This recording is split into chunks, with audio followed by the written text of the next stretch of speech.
I went on a date recently and I had the wildest thing happen. So this girl had seen pictures of my physique and she was obsessed.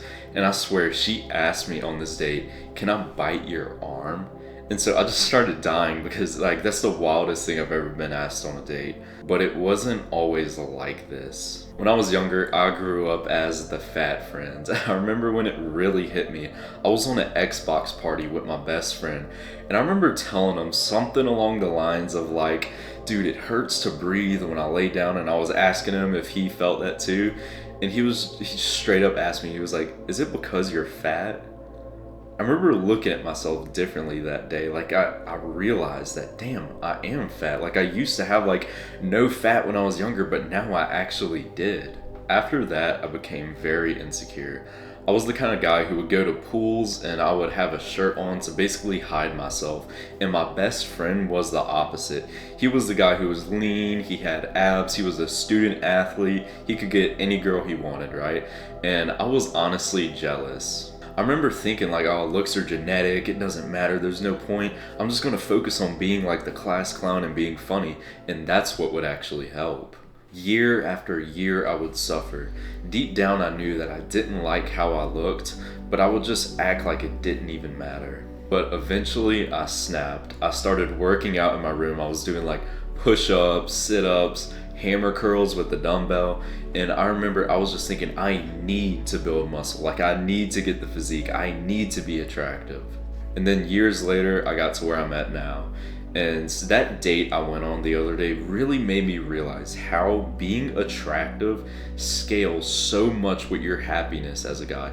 All of these skinny neck, people who teach this soft way of improving your mental health, they will say this is controversial, they will say this is messed up to admit, but it is just so true. Let me give you an example. Back then, if I ever added a girl and she added me back and she asked me "Hey, what do you look like?" I just knew I was gonna get blocked. I was gonna get screenshotted and sent to her group chat. I was horrified, right? But now it's if I post a picture of me at the gym or something, and I know I'll get multiple compliments, multiple responses, and it just feels amazing. I also want you to imagine this. Imagine you were the type of guy who literally can't attract any girl, the bottom of the barrel type of guy. The type of guy who probably buys the AI girlfriend apps. That is what we're talking. If you were that type of guy, of course you would feel like shit.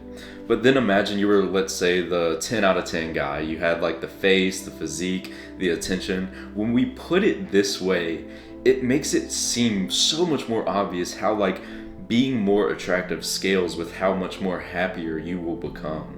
If you're more higher status as a guy and more attractive, of course you would feel happier. That's why I say now that there are 3 parts to mental health. You have your body, your brain, and your soul.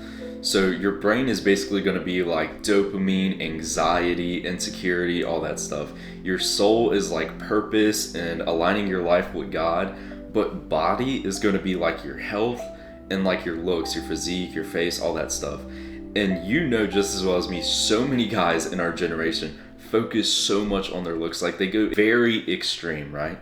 I'm talking hitting themselves with a hammer, injecting shit, what else? Getting surgery that'll just eventually relapse. I want you to be in a healthy middle of this. I don't want you to be younger me who just thought oh, looks are genetic, it doesn't matter, I'ma just be funny, that's all that matters. And I don't want you to be on the very extreme side that's gonna be getting surgery or hitting yourself with a hammer, or saying if you're under 6 foot it's hopeless and you should just give up. I want you to take inspiration from my story. I went from being the fat friend to being the guy with the physique in high school. And I can promise you, it makes a huge difference, but it isn't everything. Imagine this scenario. Imagine you could snap your fingers and you can become the 10 out of 10 type of guy, right? But let's say you're addicted to drugs. Let's say you're addicted to something and your health is deteriorating every single day. Imagine you literally wake up feeling so sick. When I put it to you this way, now you can see how it isn't as cool as it seems to only focus on improving your looks. That's why when we look at some of these looks maxing YouTubers who are more extreme and they're getting all the surgeries and shit, they're like so socially awkward. They have so many mental issues. It's because they only level up that one area of their life, their looks. They're not focusing on everything else. Treat your looks as just another area to level up. Like for me, I'm still like working out and eating clean. Like I'm still trying to become more attractive, but I'm leveling up the other areas of my life. Like I'm dopamine detoxing, I'm meditating, I'm reading my Bible, I'm following my dream purpose. And that balance has made me so damn happy. I remember when I was younger, I only cared about looks, honestly. I got into the gym and that's all I cared about. I only wanted to level up the muscle. And like, yeah, it was so much better than the life I was living before, which was just like wake up, watch porn, play video games, go to sleep, repeat. It's a lot better, but it still wasn't like perfect. I was still so unhappy with myself. So if you are the fat friend or the ugly friend, whatever, and you related to my story, I want you to realize this. I've been there and I have transformed my looks. And it honestly like changed my life forever. But it isn't everything. Level up your looks along with every other area in life. Start doing all the things I talk about on this channel, like reading your Bible, meditating, all this stuff, dopamine detoxing, whatever. Do all that stuff. If I was able to transform my life, bro, I know you can too, but I'll see you in the next one. Peace.